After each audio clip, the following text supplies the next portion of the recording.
Okay.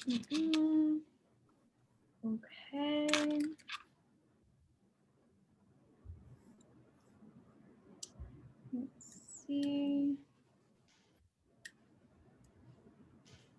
Okay, I'm gonna start letting people in slowly.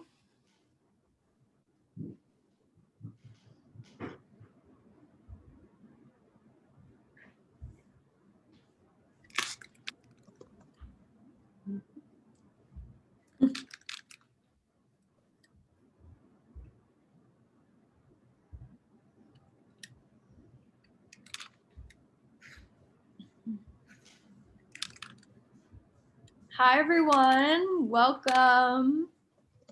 I see lots of faces trickling on in. We'll give everyone a couple more minutes to get settled.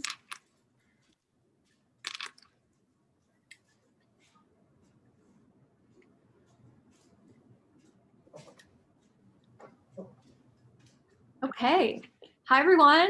Welcome to She is the Music's Advocating for Your Worth as a Woman discussion. My name is Michelle Arkusky. I'm the executive director for She is the Music. We have two very incredible women on today that I'm so excited to introduce. Kelly Vallon, partner at Ziffrin Brittingham LLP in the music division, and she also serves on our She is the Music legal committee. We also have Jennifer Justice, founder of the Justice Department, and much, much more. I'll go ahead and hand it off to Kelly. Hi, everyone. Thank you so much for coming. Again, I'm Kelly. So nice to see all of you. I feel like this is going to be a great discussion.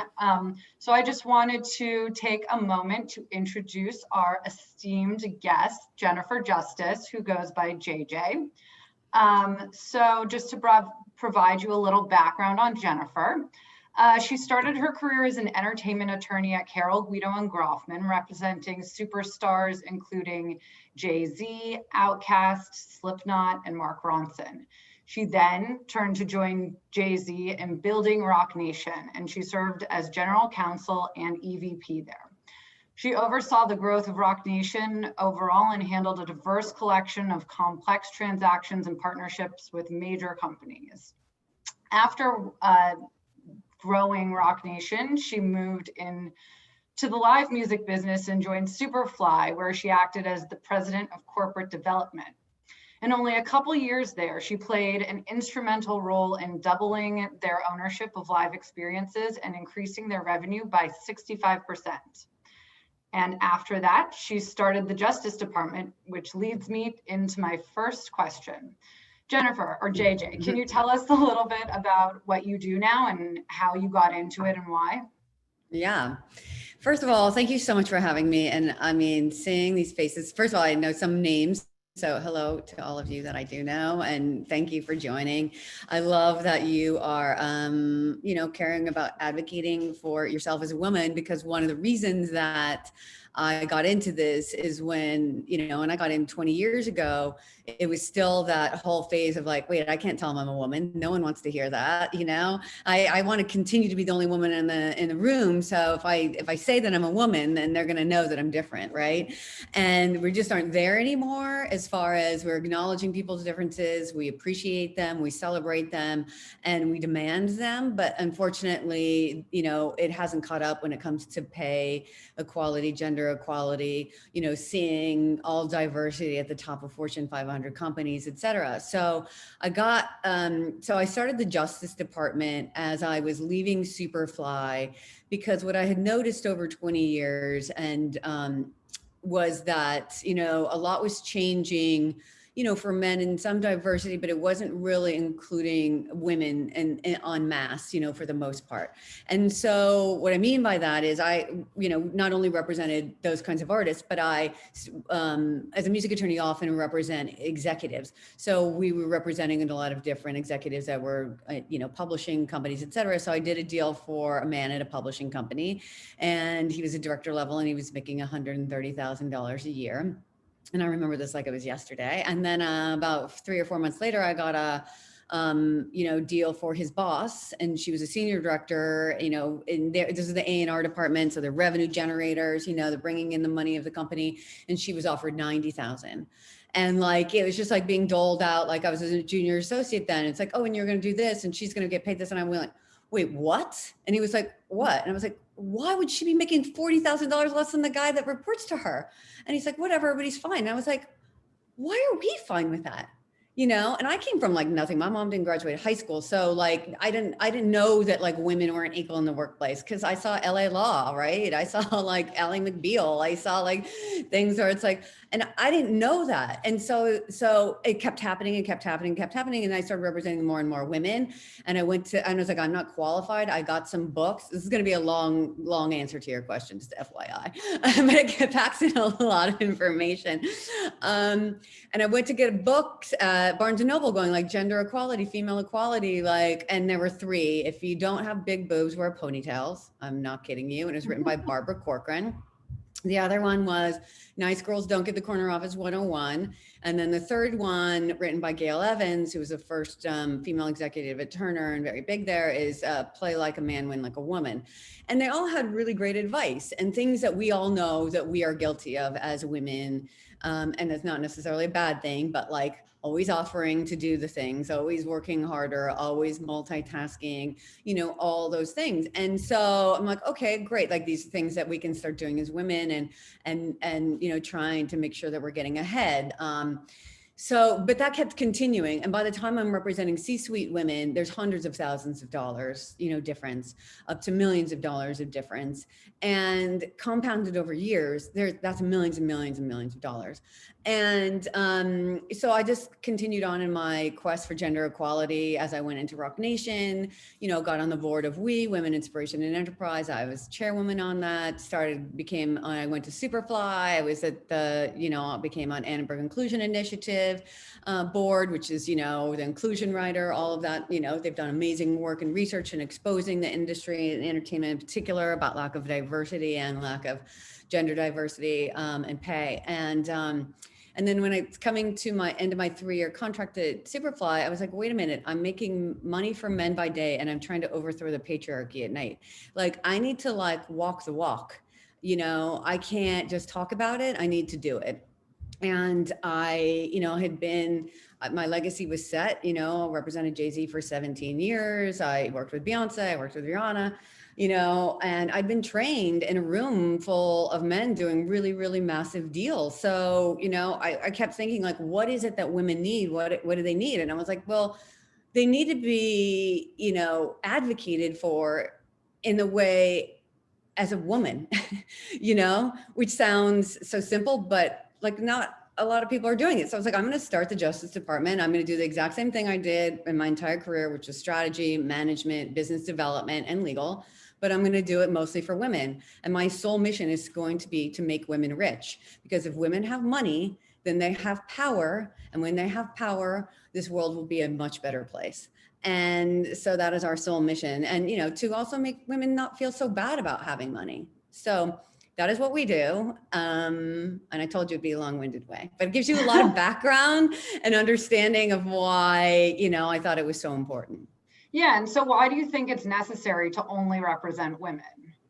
Like, why do you think they need a tailored, service? Yeah, I think, you graduate from college and you don't go, God, I got to go to my college roommate mom network, right? That's not who you go to. Like you still go to like men for like, when you think about these things and mentors and, network and job, and they have it down. Like they have, fantasy sports leagues. I mean, if you're in the music industry, I can't even tell you how much time is spent on fantasy fucking football. I'm like, I am working here, you know what I mean? But it's a bonding experience. It's community for them, drinks, all this, things that, you do, golfing, while women don't make that time there. And all of this research has come out that like women are the last to RSVP and first to cancel. We tend to, I'm a single mom of 7-year-old twins. I'm letting play video games in the other room so I can do this, so we multitask in totally different ways. And so women we've never been in this kind of group or community talking more about business, right? And we've never been trained in business. And so we've been taught it's tradition, it's systemic, gender discrimination, it's all the things. It's like, don't talk about money, it's icky, or, make sure you're not strong or people aren't going to like you, or, make sure you dress a certain way, like all the things that we know happen. Like, we're different. And, I wanted to be that advocate for women to say, you know what, you deserve it too, right? You deserve that money. I don't care what you've been told. Men are making more money than you. You deserve it. I'm going to tell you why you deserve it. I'm going to tell you what they're making and you're going to be pissed. I'm going to tell you the things that happen for across the board, because I have so much visibility and now even more visibility. It's not pretty, And so I'm like, if I can help and be that person that demystifies and you don't feel stupid talking to, because I'm a woman, because we do that too. Like I have clients that have male lawyers that were like, oh yeah, I just did a really bad deal. I'm like, well, why did you do it? And they're like, well, I didn't want to tell him that I didn't understand. Like that happens now on a daily basis. And so I wanted them to walk in a room being a woman, and I can see who they are as a woman and show all our vulnerabilities and help them on a business side of things. Because it's not something that you get in school. Like, as you know, Kelly, like being and negotiating, being it takes years of experience. Like there's no like young guns in it. Like it's about experience. It's true. And so do you think or do you think it's important that women kind of work on creating those cultural institutions and stuff that men have in place now as well? Like something akin to going golfing together or the fantasy football league or whatever that is? Yeah. And look, if you like to do fantasy football, that's good too. But I don't. Yes, I do. Look, if, we can talk all we want about, and companies can talk all they want, how they want diversity at the top, and they know that they need other voices. But if they really, really thought that, it would happen. Yeah, absolutely. Like, I truly believe, and I don't want it to sound so negative, because it's not, but you need all, people on different ends of the spectrum in order to like push it to where it should be. I do not think women, right now, women will not be equal to men for 200 years in the United States. That is a absolute true fact. Okay. 208 years. It's gone back in COVID, probably to now 230, 40, something like that. We don't have all that data in, but it is a fact. Women will not make the same. Let that sink in. Women will not make the same amount of money as men for over 200 years in the United States. That's insane. Like, why is that okay? And why are we letting that happen? Because we control 80% of the purchasing power, which means every dollar we spend, and that's not just on products, right? Okay, great. Buy female founded products as much as you can, or products that contain diverse boards, right? Or care about causes. Okay, but that's, the dentist you go to, the hairstylist you go to, the lawyer that you hire, the accountant that you hire, the whatever it is, right? Your money is going to feed the patriarchy unless you make intentional moves for it to be otherwise. And, and anybody who has power should be challenging these institutions that have only men at the top, right? And saying like, I bank with you, but why? What are you doing for this? And are you making real changes? And these are things that you can do outside of your job, where if you feel uncomfortable asking for money or, raises, or asking more like about their diversity or whatever, inclusion initiatives, like you can still use your money and ask when you're a customer and a consumer. So my ideal world is we build the matriarchy, right? And so we give business to each other, only to each other, as much as we possibly can, give each other money so we can hire each other. And then when there's a pipeline of men who understand what it's like to have a different culture and a diverse, workplace, then they can come in. Like that's how extreme I go in it. And I'm unapologetic about it because whenever I challenge, the men, and I love working with men and I love them. And I have 10% of my clients are men and I call them woke men, but they literally have to be like, take like an oath, like, you understand that I will never talk about you when I'm on the Today Show. It'll only be women. You understand that like, I'll do your work, and, even when I first came back out and decided that I was going to have a law firm, I had a ton of men be like, well, you represent me. And I was like, no. They're like, that sounds sexist. And I was like, yeah, it is. Welcome to my world. What are you talking about? You have a million men that are going to help you. Like, it's the women that need me now. That's who I want to help. And that's who I want to build. Great. So let's jump into that a little deeper. So when you're representing women, what is a common mistake you see when they're negotiating? Well, first is to not negotiate, right? Not to negotiate at all. And that's the biggest one. It's, there's this perception that like you're going to ruin the deal or they're going to think that you're, a pain or asking for too much. But, there's some things to consider in there, especially if you're talking about a job, right? And they've made the decision and they're and they've made an offer to you. Think about how much time and effort the company had to go through and money to actually get to the point where they found somebody that they want to hire. They don't want to go through that again, right? Second, they're probably offering you less than what their number is. So, there's definitely room to go up. Well, not definitely, sometimes there's not, we can talk about that too. But, you want to go up. But third, you want to show to them that you represent yourself and you're super loyal to yourself. And so you're going to be a great person for the company because you're going to be super loyal once you're in there and you're going to advocate for them as well. So, there's important things to me, but so that's if you have to negotiate for yourself. But really my main number one is to not negotiate for yourself if you're not a trained negotiator. And that's easier said than done because it's very daunting for people to think, oh, I don't have money to hire an attorney. But you probably do because it's an investment, right? This is a real investment into your future. If you got a job offer and, the first offer is $50,000, you hire an attorney even to look at that for an hour, okay? And you hire a junior associate, maybe you're talking $250, $300, up to $500. You at least know what they're asking of you and what you're doing. Now, if they can give you actual advice about how to get more money and instead you get $75,000, then your first raise isn't $75,000, your next raise is much higher. And that's compounds, right? Compounding interest and money. And so it gets you up to higher levels more quickly. And, there's also other ways, other than just compensation. It's like, what are the other perks around it? And, and if it's not the lawyer that's negotiating for you, can also give you tricks and ways that you can ask around things if you're not going to get what you want. So when does someone hire an attorney? When they have an offer in hand?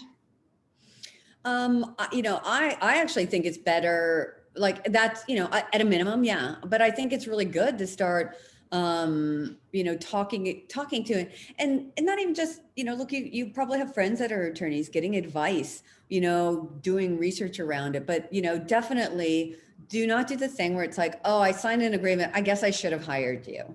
And you're like, oh my God, I'm going to wring your neck. But now I'm going to tell you what we can do, And so do you recommend that someone hire an attorney, even if this is like one of their first jobs in the industry and they're super entry level? So, it's funny. I just, I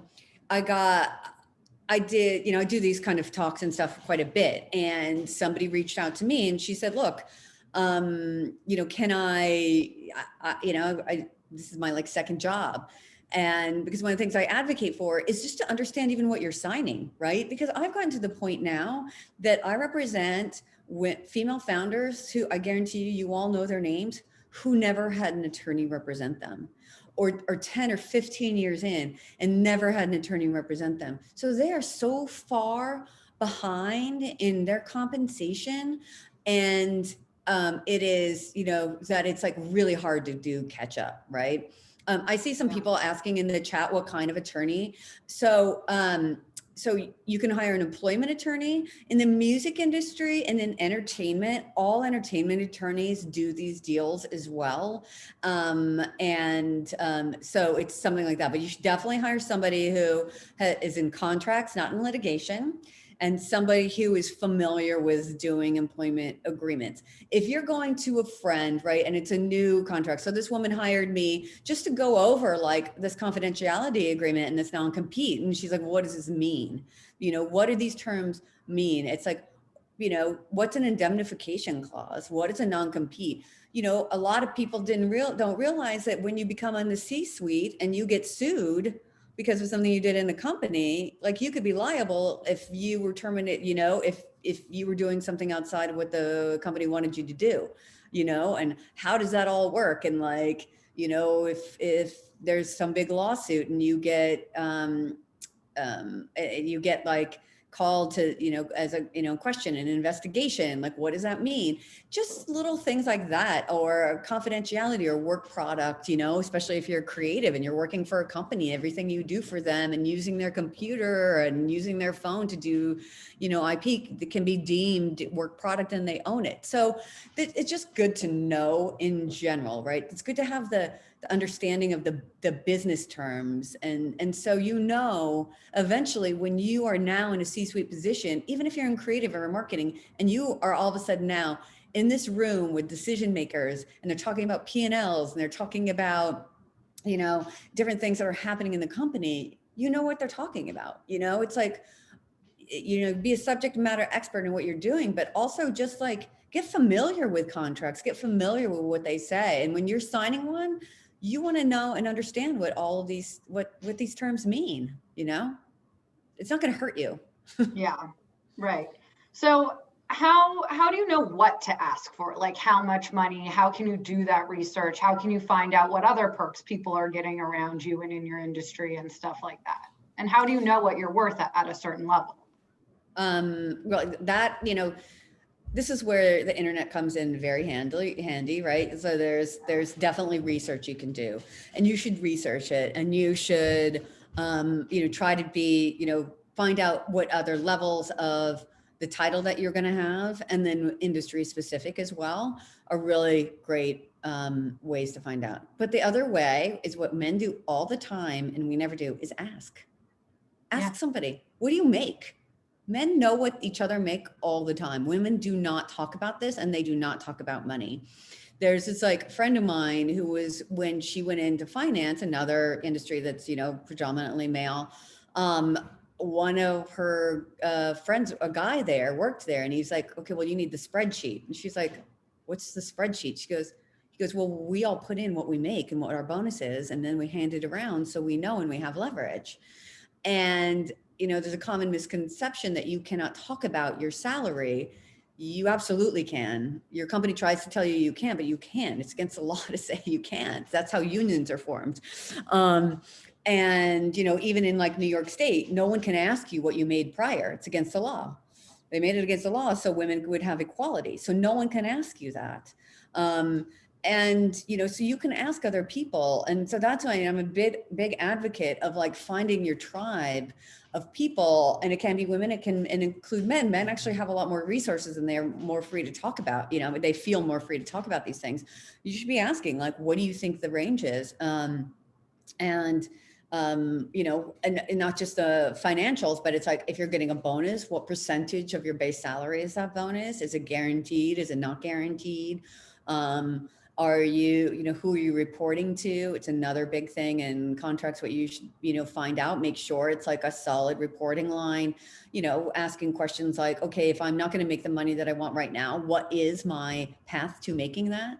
What is my path to promotion? You know, when do people usually get promoted? And, you know, do people get to transfer from place to place, like department to department? When I worked at Superfly and I was talking, you know, getting assistants, like I had a requirement that I never wanted an assistant more than 2 years. And I tell them in 6 months, I'm like, I want you to start looking at other departments and see what you really like and start interviewing those people to see where you're going to go, because you're not staying here. here for like that long. That's not what I'm, here for. I'm here for you to get bigger and bigger in your career. And so these are all things that you have every right to ask. This is your life. This is your livelihood. This is, and look, money does not buy you happiness, but it does buy you the ability to tell somebody to fuck off and have your fuck off fun to go and do whatever you want to do. Because when you're in a horrible situation, like you want to be able to go and not be like, I have to stay here because of the money. I have to stay here because I don't have another outlet. So, those things matter and you shouldn't feel bad about that. Yeah, and I think you touched on something that's actually great and something that everyone here should remember and keep in mind is that, when you are in the position to hire and help people grow within their careers, pass this on. Like you said, you didn't want any of your assistants to stay there for more than 2 years. That's amazing. So I think that those sorts of lessons are really important as well. So in a negotiation, how would you advocate for yourself in a room full of men? That's a harder question for me to answer because I've been doing this for so long, right? So it's like I try to like put myself in the position of being like new to this. But I will tell, and this is a very true story, and I won't name the law firm, but it's not going to be very hard for you to guess what it is. But when I decided, so I went to Cornell Law School on a scholarship, but I went there knowing that I wanted to be a music entertainment attorney,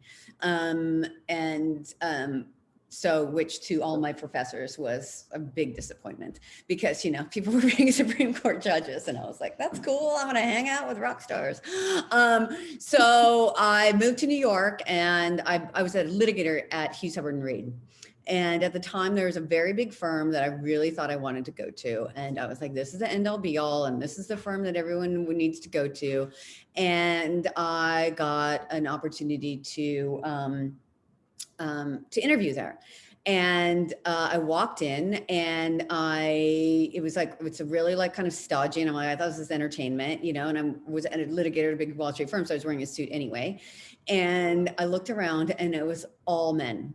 And I don't know where I came up because I had no money, even though I was a litigator, I had no money at all. Like I was totally broke, even living in New York and being in, an associate at a big Wall Street firm. And I really wanted this job. And one of the questions I asked is, where are all the women? And the attorney goes, they're out there. And I said, you mean the assistants? And he's like, yeah. And I go, do you have any women here? And he goes, no, why do you think we're talking to you? And I was like, okay. Wow. And then he took his magic 8-ball and goes like this, do you think Jennifer Justice will have a career in this business? And he was like, likely, but you might be too ambitious. And I did not get the job there. So then when one of the partners was leaving that firm and going to the firm that I ended up going to, Carol Guido and Groffman, he interviews me that day. And of course, everybody loves my name, Jennifer Justice, a lawyer. It's so funny. Did you make it up? No, I did not. I was born with it. And he goes out to dinner with some of his former colleagues and says, hey, did you, oh my God, we just met this woman. She's going to be amazing. Guess what her name is? Jennifer Justice. And I'd met with 2 or 3 of them. And they said, oh yeah, we met with her. And he goes, why do we hire her? And he's like, well, because she was too ambitious. And I was like, yeah. And by the way, that law firm still has no women, 1 or 2, maybe. They're really big. Women who call themselves feminists all the time hire them. Look, I get it. I'm not blaming them, but we all, you got to walk the walk, and so I don't know how I got that, to do that. But I think now, if you don't feel comfortable, I think it's completely normal, if not, should be asked, how many women do you have here? Or how, what is your diversity? Who basically that was not in the Constitution, how many people do you have here of those people? Okay. Yeah, that's and what it's I want a to know. great way to get an idea of what you're walking into as well. Yeah, because you get they'll get defensive and they'll be like, oh, I mean, no, and if they don't, then you really shouldn't be there. And that's not to say that you don't take that job, but take that job, ask for as much money you can get, and then figure out where you're going next and use it for whatever you can. Because it's some of those jobs are those things that's like really great name to have on your resume, but really horrible place to work. And, you know, and suck it up, use it for whatever you can, and then be like, okay, I'm out, you know? So let's go back into something you just kind of mentioned. So you said try and get as much money as possible from a situation like that. So what if you're in a negotiation and whoever you're negotiating with, whether it's an employer or, you know, someone that you're doing a project for or something like that, what if you ask for something more, but then they say no? How do you handle that? Yeah, I mean, look, one of the things that, you know, a mentor friend of mine, one of her best pieces of advice, her name is Cindy Gallup. Everyone should look her up. She's hilarious. She's like, whenever you feel like uncomfortable asking for something, she's like, you just have to like take a moment and ask yourself, what would a straight white man do? And then do that, right? And then, so let's say they don't, you know, they say, look, we just really don't have the money. Go, okay, what, you know, what is my path to getting that? You know, and why not? And when, you know, and ask those questions, ask the follow-up questions, and then say, okay, is there a bonus option? Are there other ways to get bonus? How is the bonus determined? You know, it's like this, again, this is your livelihood and you should be able to ask those questions. And you know, and sometimes it's hard because, you know, I remember when like Jay-Z asked me to work in-house for RocNation. I was like, he goes, who am I going to now? He said, great. Now, who am I going to have an attorney to negotiate your deal? And I said, who are you going to have? I don't care. Who am I going to have? And he goes, you're going to hire an attorney? And I go, yeah, any attorney that represents themselves has a fool for a client, because I have I'm horrible at negotiating for myself. Awful. Yeah. Awful. Like, you know, and women in general, like we have, you know, issues with it. And that's, you know, even Beyonce talks about Sasha Fierce, like when she goes out, like, so, you know, what I say is like, go to your tribe, right, of women, and in this case for women, and be like, tell me how great I am, okay? Like I often like Cyrano de Bergerac emails and like, you know, speeches for people right before they go and they ask for stuff, and I'm like, okay, now you need to say this, or let's do that, or just remember this thing, you know, write down notes, and we kind of rehearse. And, you know, you go with your tribe of women and be like, you know, okay. And then, you know, you get the confidence up. You just have to get that confidence up for that one meeting and psych yourself out for that. And be able to ask all the questions, because all the questions matter. And, you know, somebody who just told me recently, another great, you know, kind of way of when you go in there, not like, okay, you know, I think you're asking for too much. And their response was, that's interesting. Why would you think that? Because I don't. That's amazing. Yeah. Because why wouldn't you? Like, because you, it's like, I think I'm great. You know, and then, you know, another trick that I use, and this really applies, look, it applies to anything that you love, but like so much. So I don't know if you have kids, if you have a pet that you love. I mean, I have a 15-and-a-half-year-old dog that is like, I think sometimes I love, you know, as much as my children, but I don't tell them that. And, you know, whatever it is, your husband, your partner, your spouse, your whatever.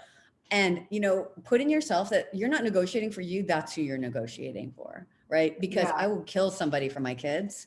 And so what I say to them is like, you know, that's what you're doing it for. Okay. Because it's also their legacy. And if you don't get it, right, and you don't show to fight, then how will they? Okay, if you don't do it and you don't fight, then the woman coming up behind you that, you know, like, how are they going to do it, right? If you're not doing it, how is that next, you know, woman of color going to get it if you're not doing it?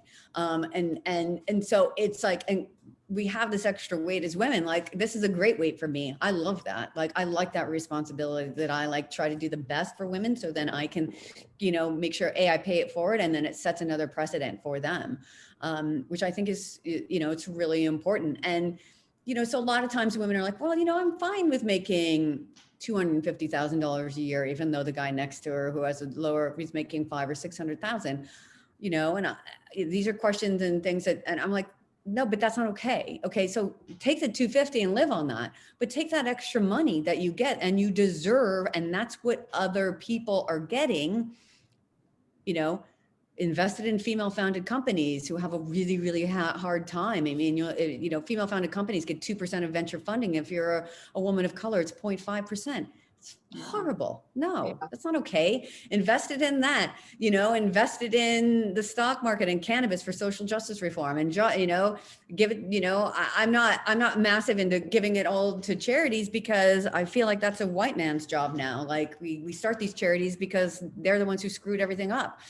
So, I mean, invested in them, but like, you know, it's like do other things and that you know, that can help pay it forward to other women.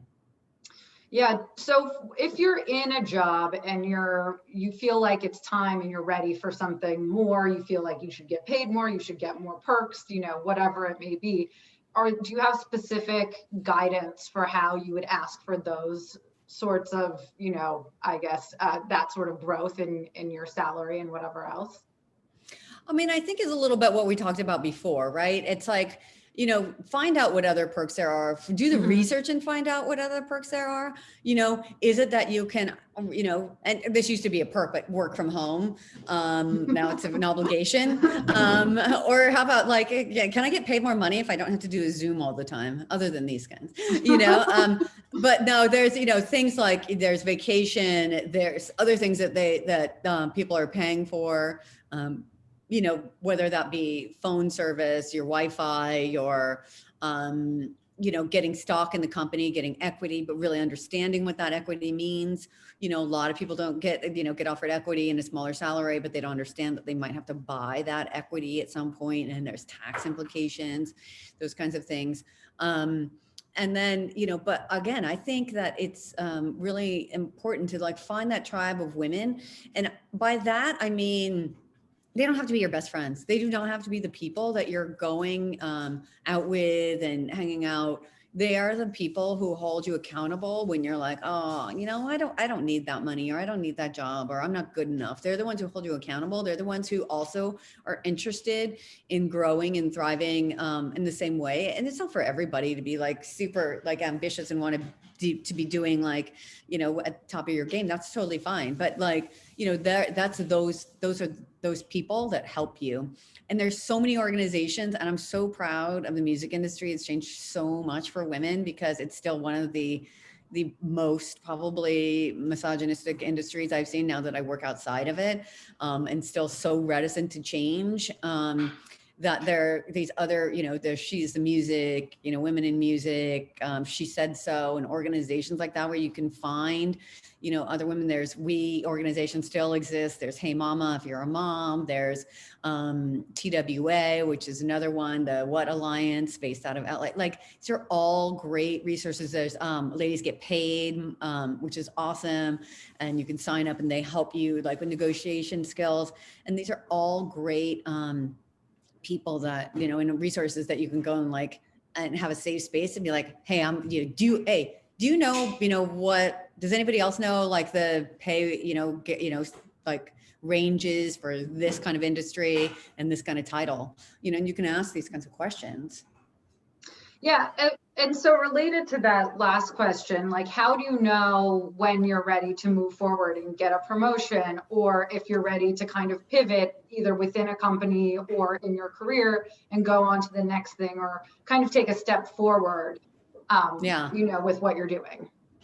I think there's a couple of things. Can I just, a woman just asked advice for introverted personalities. And what I would say to her is that you say, you know, let me think about it, right? If you're doing it verbally, let me think about it and get back to you, and then write an email and respond in an email. And then that gives you time to do that, right? I absolutely agree. And they'll take you seriously too, if you have to think about it. Absolutely. Yeah. Yeah. I think you should always say, let me think about it. Okay. Let's go back to that too. Another tip.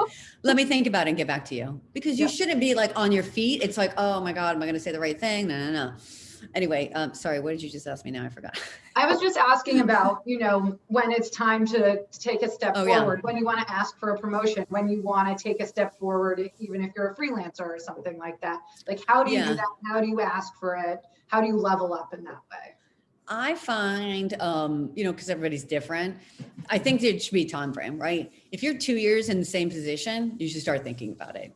Bottom line right there. It gives you enough, and you can start thinking about like what in your company, whether or not you want to move on, move up. It's just to think about it, right? Put it in your mind. And then I find myself getting really frustrated with work when I'm not challenged. And so I have to be like, okay, you know what? I'm frustrated. I feel like things aren't going my way. I feel like, like nothing's working. And it's like, okay, well, is that me? Is it because I am not challenged? Is it because I'm not pushing myself? I'm not looking to do something more, like learning, right? It's like when you learn, your brain is like constantly like moving and it's just invigorating when you're like learning things. And so that's usually when I'm thinking about it. Got it. Okay. So and I can add to that a little bit, sorry. And then I think what you do and what is important is to then start thinking about and asking your friends and saying like, what do you do? What do you think I could be good at? What else is there? Talking to, headhunters if your industry has headhunters, and then talking within your company about like what kind of growth there is within the company, or if you want to leave, what other things. Start looking at job boards, start, seeing what kind of stuff is out there. Yeah, absolutely. I think there's definitely a lot to be said for just telling people internally that this is something that you're thinking about and are interested in as well. Yeah. Okay, so what are some other ways that women can protect themselves? In your job to protect yourself? I mean, look, if you can get think like in your job as a professional or, as a creative in this industry, what are the best ways that you can protect yourself? I mean, find your right representative. The thing about the music industry is everybody like gets a lawyer really soon. And that, if you're an executive, songwriter, artist, find those advocates for you and really find the advocates. Don't do what your friend does that's not like you, like find that right person for you that you could go to and have, your back. Be a part of these organizations that I was just talking about that can, give you outside advice and you have a wealth of experience and information. When it comes to whatever agreements there are, like make sure that, you know exactly everything that's in there. And, if your voice is heard constantly, right? If you are standing up for yourself, finding your other advocates, if you feel like there's something that's not right in your company or as an artist or as a, songwriter or whatever it is, like producer, find the right people that you can speak to about that because they exist. I represent a lot of, been starting now to represent more and more women who are coming out against, sexual harassment and stuff in the industry. And I'm not usually forward facing in it. People don't know. Sometimes I help them hire other attorneys. Sometimes we just go straight to the HR and I'm part of the investigation and stuff like that. But like having an advocate for you is imperative. It's imperative if you're talking about projecting yourself up to that level, because it's happening all the time. And people now are listening, companies are listening, they have to listen. And so, it makes sure that you have that, and I keep saying this tribe of women, but also advocates and a team that you can trust, your manager, an agent, an attorney, all of these people in your circle. When we're talking more about like, especially in the songwriters, producers, et cetera, because, traditionally there's not been a lot of people taking you seriously. Make sure you find people that are going to take you seriously and your voice is heard. Absolutely. And then just one more question kind of in this realm. And that is, if someone can't afford to hire an attorney yet, but they want to advocate for themselves, what are some other resources that are available to them? Again, a lot of the same resources of those organizations, where you can find out all of that information. And then there's,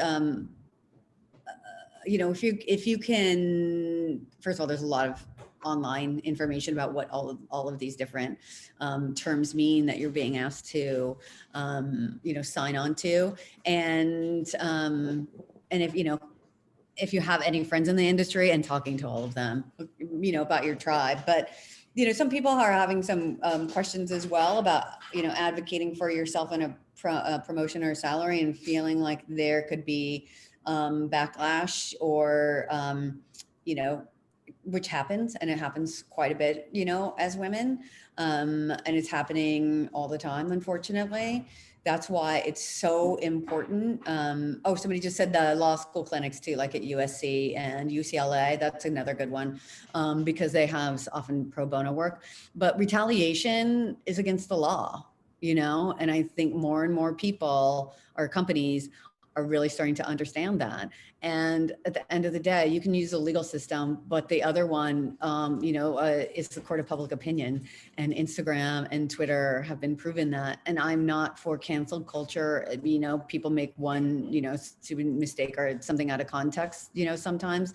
But I am for, people that are, not being taken seriously. I had an instance, and a woman in the music industry, and she called somebody out who, we've got a big promotion, and he subsequently, there's an investigation, because they're obligated once they once they found out about it, it was, bigger company, they had an obligation to do an investigation, and investigation proved that this was a pattern of behavior, because likely if you come out, then there's other people who come out. It's not an easy thing. It's not me. I can't say that I advocate like that's what you have to do, or that's what you because it's really, really emotionally draining. And it's can be financially scary and all of those things. But it's retaliation is a big issue, and have found they're retaliating in this day and age, right now, especially after Me Too, and even after the summer Black Lives Matter, all of that stuff is here to protect the people who were not protected by the Constitution, and there are so many more resources than there were even a couple of years ago before Me Too that are available. Yeah, and I think that tons of companies in this industry are, saying all these great things about their focus on diversity and inclusion and everything, and this is really the time to make them put their money where their mouth is. Yeah, and it's not easy, and it's not foolproof, and there's, but it's going to take a mass of people, to band together in order to make any change like that. Absolutely. So I wanted to just zoom out and kind of just ask you our final question of this section of our discussion. And that is, how can we support each other in the music industry? How can we change the fact that women are still so much further behind men, that we won't be making the same amount of money as men in even 200 years into the future? What can we do now? Well, look, the first and foremost is to admit that there's a problem, right? And for so long, no one was admitting that there was a problem. But when we are one of the only industries to never have a woman running the head of the company, like the head, top, like I can't think of another industry that doesn't have a woman running it. Like, it's not, then it's an issue, right? And so we need to, understand that. Two, a lot of women have the thing with like, well, women don't have necessarily help, or I can't find them, or I found, women like there's, to be really competitive, and I think we all have to understand where that comes from, because it is true to an extent, but it's true because women have seen that there's only one office for them. So there's only one office to compete for, right? Whereas men are like, hey, I can have it all. Which one do I want? Eeny, meeny, miny, mo. Like, and so that's where that comes from. And so I think even just acknowledging that and understanding where this kind of feeling comes from is half of it. And then to have those conversations and to find those people that you want to grow with. And it's incumbent upon all of us to hold the industry responsible. I mean, every interview I do, I talk about it. And I'm virtually unemployable now by a man ever again. So it's the path I chose, and that's what I'm going to do. So I want to, what I think that we can do for each other is if you have a choice and you're in a position to hire people, hire the woman. Their resume might not be the same, but hire the woman. Like when you have a position to hire, and not only hire the woman, they'll hire the woman that makes sure that she's at the top or she's getting the money, right? It's not then funneling up basically to the patriarchy again. Support each other. There's something that my friend, I have a friend, her name is Alyssa Mastromonaco, and she's written a couple of books, and she was the chief of staff for Obama. And when they started noticing like Susan Rice and all of these amazing like women that we have books and stuff, and she said, well, what would happen is they would go in and all the men would take all the credit, right? So you've been in the conference room and it's like you're like, I think we should do this, and everybody keeps talking, and then Brad says, I think we should do this. And Brad, that is amazing. Be like, yeah, I know, I thought it was amazing too when Kelly said that. That's what they will do, right? Yeah. And you start like being like overly zealous about it, and not shying away from the fact that you're a woman, and understanding and appreciating and bringing to the fact that like, I'm a woman, I'm, a person of color, I'm LGBTQ, I'm, all these things. And I add a different diversity, because we need to change. This is the way, it's great to have this, in particular in the music industry, right? Like, I'm going to add more to it. And it's not always easy to say, but it's much easier to say when 3, 4, 5, 6 of you band together and, are saying it, right? So, it's a big time for women in the music industry. And like I said, like, this is like, so, 5 years ago, I don't think 20 women would have showed up to something like this, to be honest with you. Right. I always appreciate the women that came before me. I have so many amazing friendships. I represent a lot of women in the music industry, but nobody really knows it because I do it behind the scenes. Because if I show up there, they're gonna be like, oh, there's JJ, talking about the lady stuff. But like, I'm like, I don't care. I'll have another attorney do it in front and like do the strategy behind the scenes, as long as we get the most money and the best deal possible. But like, I think it's just, being unapologetic about talking about it and be true to yourself as a woman, but together it's going to take all of us in order to make some real changes, Yeah, absolutely. So now let's turn to some questions that we've gotten from the audience. So here's one that is very pertinent to what's going on right now. And this is it a bad idea to ask for a pay raise in the midst of a pandemic? How do you request a pay raise, equity investigation, and protect yourself? So I guess it's a 2-part question. Yeah, ever since I was in Annenberg Inclusion Initiative, I've really wanted all of the labels and, Live Nation and all the publishers to do a pay audit of women and people, and anybody, like all women of color. They have not done it. It's something that I really think that, they all should be doing and looking at, because when you see the numbers in London and the UK, and they're like, women are paid 40% of what men, and bonus of 40%, like, it's crazy. During a pandemic, you're still worth the same amount as you were, right? That's not your job to save the company money. It's the company's job to save the company money, the owner's job to save the company money. So you asking for it, like, doesn't mean you're not worth it, and I think you can ask for it, and they say, we're in the middle of a pandemic. Okay, great. When we're done, can we get it?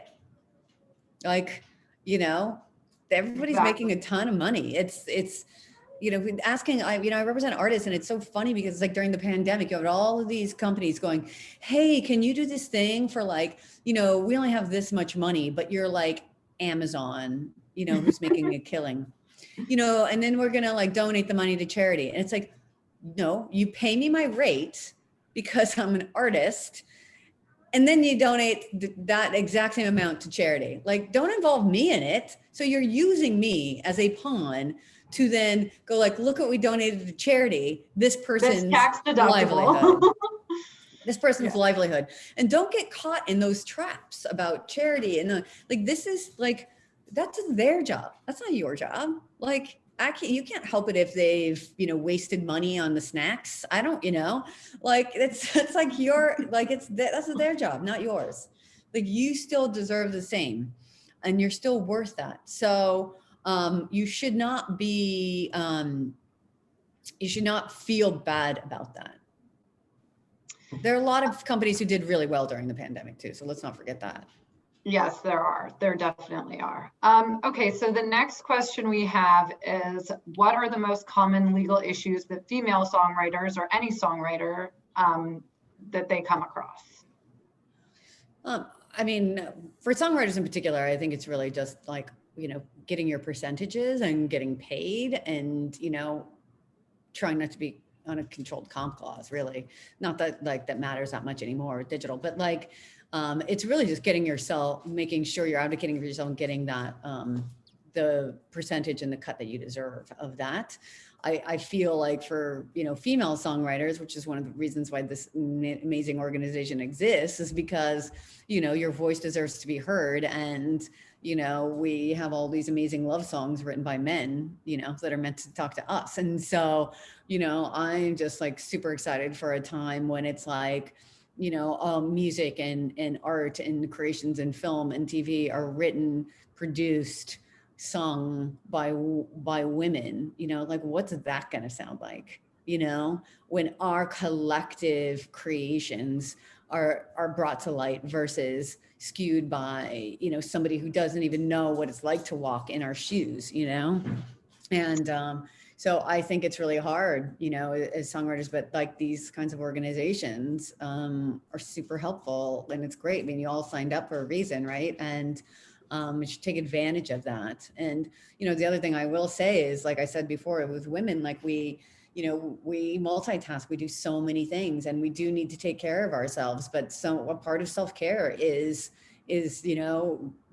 building with your community and being able to vent and talk about these things, because it's cathartic and it's necessary.